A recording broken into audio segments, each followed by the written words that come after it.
ইসলামের পাঁচটি ভিত্তির আরেকটি হচ্ছে জাকাত, যেটি অত্যন্ত গুরুত্বপূর্ণ। দেশে জাকাত ব্যবস্থাপনা নিয়ে আমি আমার একটি চিন্তার কথা আপনাদের সঙ্গে শেয়ার করতে চাই। ইসলামের বিধান অনুযায়ী আমাদের সমাজে অনেক বিত্তবান নিজ উদ্যোগেই জাকাত দিয়ে থাকেন।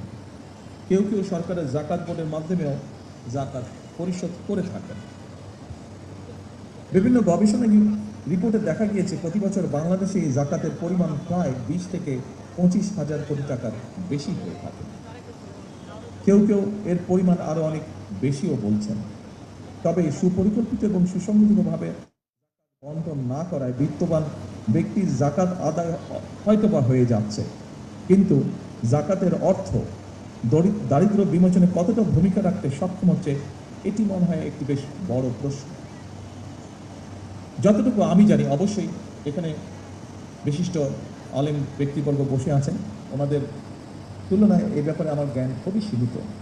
যতটুকু আমি জানি, জাকাত দাতাদেরকে ইসলামী বিধানে এমনভাবেই জাকাত বন্টন উৎসাহিত করে যাতে একজন জাকাত গ্রহীতা প্রথম বছর জাকাত গ্রহণ করার পরের বছর আর জাকাত গ্রহণ করা যেন না প্রয়োজন হয়।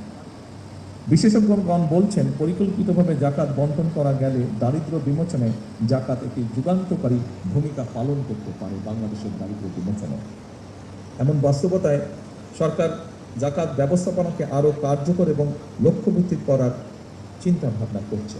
এ ব্যাপারে আজকে এখানে যারা বিশিষ্ট আলেম ব্যক্তিবর্গ উপস্থিত আছেন, আপনাদের সহযোগিতা ব্যক্তিগতভাবে আমি কামনা করছি।